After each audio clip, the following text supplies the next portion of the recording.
Bismillahirrahmanirrahim. Allahümme salli ala Muhammed ve ali Muhammed ve accil feracahum. Dünən səhv etmirəmsə, İqbal Ağazadə Ümid Partiyasının sədri YouTube kanallarından birinə qonağı olub və veriliş zamanı mənim diqqətimi çəkən və eyni zamanda mənim üçün ziddiyyətli olan bəzi fikirlər səsləndirib. Onlardan biri Cənubi Qafqazın, daha doğrusu Azərbaycanın Cənubi Qafqazın lider dövləti ola bilər fikridir. İqbal Ağazadə bu fikri o fonda səsləndirir ki, deyir Avropa Birliyi necə Avropa Birliyi modeli var və bu modelin əsas lokomotivi Almaniya və Fransadır, xüsusən Almaniyadır iqtisadi baxımdan. Cənubi Qafqazda da belə bir mini Avropa Birliyi kimi bir Cənubi Qafqaz Birliyi yaratmaq olar. Ermənistan, Gürcüstan və Azərbaycan arasında. Əlbəttə ki, mən İqbal Ağazadənin bu videosuna, bu verilişdə səsləndirdiyi fikirlərə, xüsusən Cənubi Qafqazda baş verən məsələlər, Ermənistan, Azərbaycan, Gürcüstan münasibətlərinə və s. Bunlarla bağlı və başqa videoda bəzi fikirlər səsləndirəcəm. Amma burada istədim ki, İlham Əliyevin o fikrinə münasibət bildirim ki, İqbal Ağazadə deyir ki, Azərbaycan Cənubi Qafqazda lider dövlət ola bilər. Əvvəla, burada bir paradoks yaranır.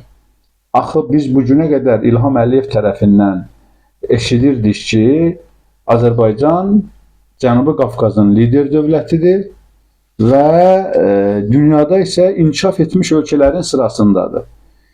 İndi isə İqbal Ağazadə gəlib deyir ki, əgər Cənubi Qafqazda Cənubi Qafqaz Birliyi yaradılarsa və Avropa Birliyinə necə Almaniya iqtisadi lokomotivlik edir, eyni qayda ilə Azərbaycan da Cənubi Qafqaz ölkələrinə iqtisadi çətirinin altına alarsa, o zaman Azərbaycan Cənubi Qafqazın liderinə çevrilə bilər. Əcəba bu fikir İlham Əliyevə qarşı səsləndirilən bu fikir və yaxud da İlham Əliyevin bu günə qədər apardığı siyasi xətti baltalamaq, onu kölgələmək, bu İqbal Ağazadənin həddinəmi? Yəni İqbal Ağazadə bu cəsarəti hardan alır? Bu özü çox maraqlı bir məsələdir.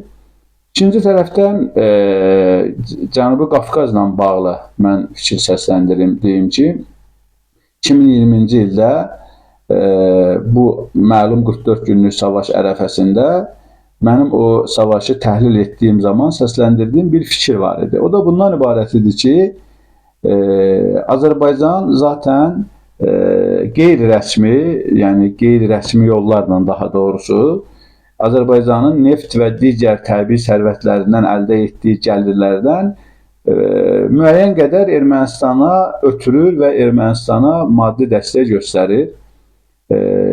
Bu əslində o zaman bu fakt öz təsdiqini tapacaq ki, Əliyev rejimi, Əliyev hakimiyyəti sonlansın və sonra bu barədə, nəinki bu barədə, ümumiyyətlə çox ciddi faktlar ortaya çıxacaq ki, həmən faktlarla biz illərdir səsləndirirdik ki, Azərbaycanda Əliyev hakimiyyəti Ermənistanın ayaqda qalmasında çox ciddi rol oynayır. Bu, deməli, tezisi əsaslandıran, bu tezisi möhkəmləndirən kifayət qədər argumentlər Əliyev rejimi gedəndən sonra ortaya çıxacaq. İnşallah bu tezliklə baş verəcək. Yenə də həmən fikirdəyəm mən. Biz gördük ki, bu barədə hətta kifayət qədər danışmışıq. Gürcüstanın Azərbaycan neftinin, qazının sayəsinə xeyli inkişaf eləyir və Gürcüstan bu dəqiqə Gürcüstan dövlət büdcəsinə ən çox SOCAR vergi deməli ödəyir və eyni zamanda Gürcüstanda ən böyük investor məhz Azərbaycandır. Eyni proseslər Ermənistan üzərində davam edəcək və mən təxmin eləyirəm ki, yaxın 5 ildə Ermənistanda bütün sahələrdə inkişaf çox sürətlə qabağa gedəcək və Ermənistan həqiqətən real olaraq indi də o formadadır. Yəni düşünürəm ki, indi də təqribən Ermənistan, Gürcüstan, Cənubi Qafqazın belə paralel gedirlər ilk ölkələridir. Azərbaycan isə baxma nefti, qazı və sair təbii sərvətləri var. Amma digər bütün göstəricilərə görə Azərbaycan bu ölkələrdən geridə qalır. Belə davam edərsə, yaxın 5 ildə düşünürəm ki, Ermənistan həqiqətən deməli, regionun və xüsusən Cənubi Qafqazın lider dövləti elan ediləcək.